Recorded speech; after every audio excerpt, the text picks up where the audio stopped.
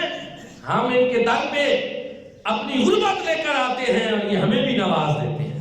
اور ہمارے خواجہ کا فیض ایسا نہیں جو صرف مسلمانوں کو پہنچے، وہ ہندو لوگ بھی جا کر جو آرزوئیں کرتی ہیں خواجہ ان کو بھی نواز دیتے ہیں۔ میں گدائے خواجہ چشت ہوں، مجھے اس گدائی پہ ناز ہے، مجھے ناز خواجہ پہ کیوں نہ ہو، میرا خواجہ بندہ نواز ہے۔ میرے بھائی اور دوستو، آج آپ کا عرس پاک ہے، تو میں آپ سب کو کہوں گا کہ آج آپ نے حضور خواجہ خواجگاں حضرت خواجہ معین الدین ملت و دین حضرت خواجہ معین الدین چشتی اجمیری غریب نواز رحمۃ اللہ تعالی علیہ، آپ کو ضرور اصال ثواب کرنا ہے۔ اللہ رب العزت ہم سب کو اولیاء اللہ کی محبت نصیب فرمائے۔ آخر دعوانا الحمدللہ۔